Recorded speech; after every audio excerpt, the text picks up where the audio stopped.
নমস্কার দর্শক বন্ধু, আমি শ্রী মহাকাল আবারও চলে এসেছি আপনাদের সামনে নতুন একটি জ্যোতিষভিত্তিক আলোচনা নিয়ে। আপনি কি এমন পরিস্থিতির মধ্যে আছেন, মাসের শুরুতে টাকা আসে কিন্তু বুঝতেই পারেন না কখন সব শেষ হয়ে যায়?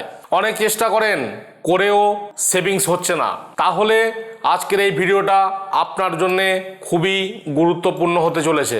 কারণ আজ আমি বলবো জ্যোতিষ মতে কেন টাকা আপনার কাছে টিকে না, আর কি করলে আপনি এই সমস্যা থেকে মুক্তি পেতে পারেন।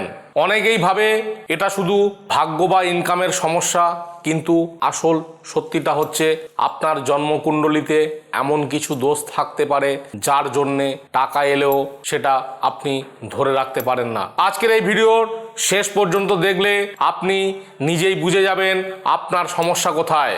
জ্যোতিষশাস্ত্রে টাকার সঙ্গে সবচেয়ে বেশি সম্পর্ক তিনটি গ্রহের। 1 নম্বর শুক্র। শুক্র হচ্ছে আপনার ভোগবিলাস। বৃহস্পতি হচ্ছে আপনার ধন ও সৌভাগ্য, এবং শনি হচ্ছে পরিশ্রম ও স্থায়িত্ব।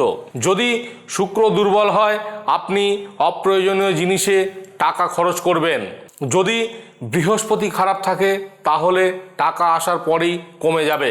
আর যদি শনি খারাপ হয় তাহলে আপনি যতই আয় করুন টাকা ধরে রাখতে পারবেন না। অনেক সময় রাহু কেতুর খারাপ দৃষ্টিও টাকার ওপরে প্রভাব ফেলে, যার ফলে হঠাৎ খরচ, ঋণ বা ক্ষতি হওয়া। ধরুন একজন মানুষ মাসে 30,000 টাকা আয় করে আর অন্যজন 15,000 টাকা আয় করে, কিন্তু আশ্চর্যের বিষয় 15,000 টাকা আয় করা মানুষটাই সেভিংস করতে পারে। কেন জানেন? কারণ তার গ্রহ অবস্থান ভালো এবং তার অভ্যাস সঠিক। অন্যদিকে যার গ্রহ খারাপ, অভ্যাস খারাপ, তার কাছেই কখনো টাকা টিকবে না। ভুল অভ্যাস যেগুলো টাকা নষ্ট করে, আমাদের কিছু ছোট ছোট ভুল যেগুলো আমরা গুরুত্বই দিই না, কিন্তু এগুলোই বড় সমস্যা তৈরি করে। যেমন ছেঁড়া বা নোংরা মানিব্যাগ ব্যবহার করা। ছেঁড়া এবং নোংরা মানিব্যাগ ব্যবহার করলে এই সমস্যাগুলো আপনার হতে পারে, বা টাকার ওপরে বসা বা পা লাগানো, এগুলো করলেও এই সমস্যাগুলো হতে পারে। আবার রাতে টাকা লেনদেন, এটি একটি খুবই বদ অভ্যাস। এই অভ্যাস করলে আপনার কাছে কিন্তু টাকা শেষ হয়ে যাবে। এলোমেলোভাবে টাকা রাখা, এগুলো একটা খারাপ অভ্যাস।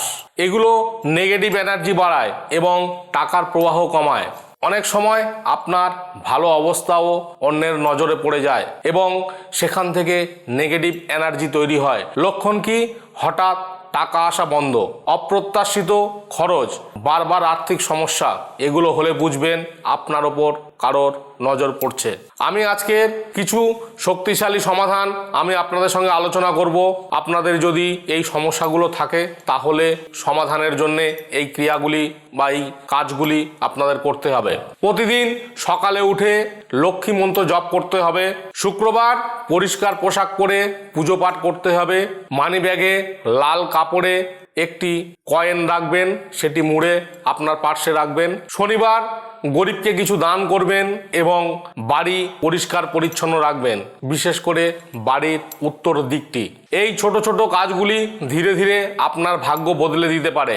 একটি স্পেশাল টোটকা আপনাদের সঙ্গে আমি আলোচনা করব, এটি আপনারা অবশ্যই করবেন যদি আপনাদের এই সমস্যাগুলো থাকে। কি করবেন? যে কোনো শনিবার দিন কিছু কালো তিল নেবেন, সেই কালো তিল নিজের হাতে রাখবেন, ডান হাতের তালুতে রাখবেন, রেখে আপনার মনস্কামনা জানিয়ে সেটি যে কোনো নদীতে ভাসিয়ে দেবেন। এটা যদি আপনারা করতে পারেন এতে শনিদোষ কমে যায় এবং টাকার স্থায়িত্ব বাড়ে। মনে রাখবেন, টাকা উপার্জন করা যতটা গুরুত্বপূর্ণ তার থেকে বেশি গুরুত্বপূর্ণ টাকা ধরে রাখা। আজকের এই টিপসগুলো ফলো করলে আপনি নিজের জীবনের পরিবর্তন দেখতে পাবেন। এবং ভিডিওটি ভালো লাগলে লাইক, শেয়ার, সাবস্ক্রাইব করতে ভুলবেন না। আরও জ্যোতিষভিত্তিক টিপস বা আলোচনা পেতে অবশ্যই চ্যানেলটিকে সাবস্ক্রাইব করে রাখবেন এবং আমাদের সাথে থাকবেন। ভালো থাকবেন, সুস্থ থাকবেন। আবার পরবর্তী ভিডিওতে দেখা হবে। জয় শিব শম্ভু।